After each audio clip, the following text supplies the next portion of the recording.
I hope that everybody is enjoying their well-deserved Bein Hazmanim. I just wanted to share a thought that I had this morning upon returning from Poland that relates to this week's Parsha. So we get to share Torah, and hopefully you'll have an idea to share at the Shabbos table with your parents and family as well. Alfred Nobel in 1888 was sitting in his vacation home, a lodge somewhere deep in the forest, enjoying also a well-deserved vacation. And he opens up the morning paper and he starts reading an obituary about Alfred Nobel. Somebody thought that he had died in an accident in his factory, and they wrote up a whole obituary recounting his life. In truth, it was really meant for his brother. Ludwig Nobel was the one who died, but news got confused and they wrote the obituary for Alfred. Alfred had a rare opportunity to see what people thought about him, and he was disappointed. He read about how he was the father of warfare and he was the cause of so much death with his contributions to war and to destruction. So he decided that he would contribute his money, he would dedicate his money after he died to what is now known as the series of Nobel Peace Prizes. In this week's Parsha, Parshas Metzora, the Torah tells us that if a Metzora appears on somebody's house, so the person has to destroy, has to take apart that section of the house, and go through a whole process in order to purify the house.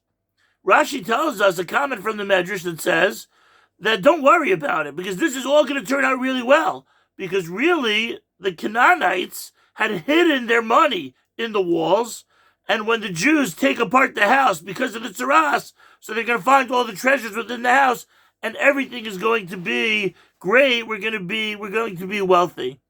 Ask the Sfas Emes and everybody else. This is a strange way for Hashem to get us money.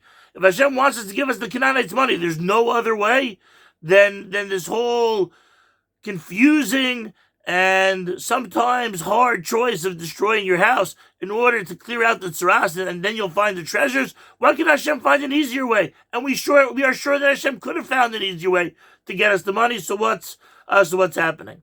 So Sfas Emes writes that really what's happening is that if we realize that our homes, the walls of our homes, are capable of a tumah, of an impurity such as tzaras, so then we have to also know that our homes are capable of a high level of kedusha.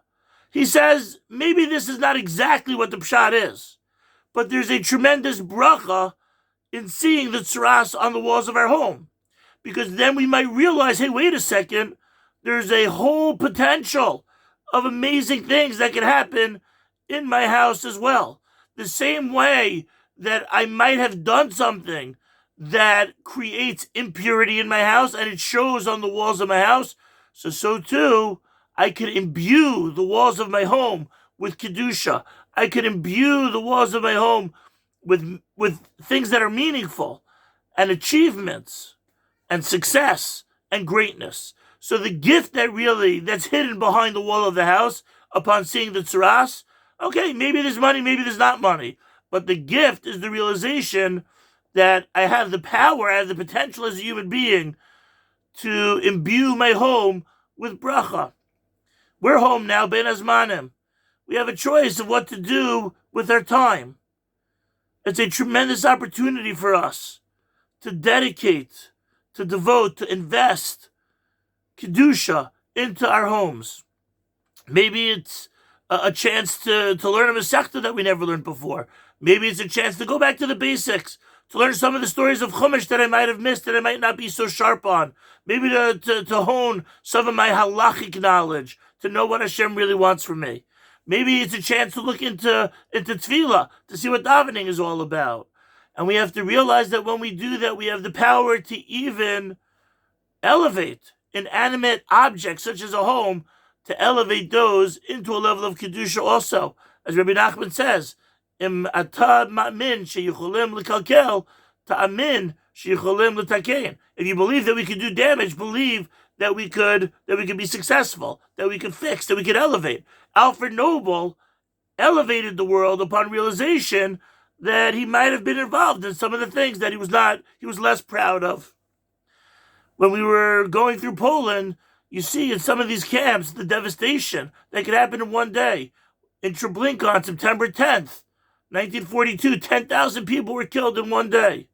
In just one day, if there's so much damage that could be done, so too, in one day, so much bracha and so much success can be brought to the world. Maybe it's a chesed. Maybe let's be involved in chesed. Maybe it's a chance to help our parents prepare for Pesach. Either way, we have to realize that these minutes of Bein Hazmanim, these are crucial as well, and we could really have a life-changing and life-building experience during this time when we get to form our own schedule, when we're not on the schedule of the yeshiva. And also when we're thinking about the upcoming Zman, about what we could do in just a few weeks.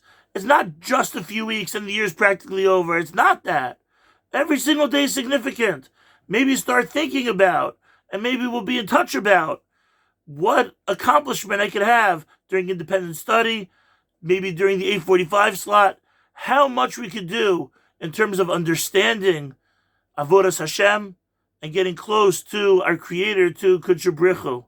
So as we head towards Pesach, the night that celebrates our emunah in Hashem, our relationship with Hashem, Hashem's belief in us, and our love for Him. So it's a great time for us to realize what we can do with every second in order to enhance that relationship.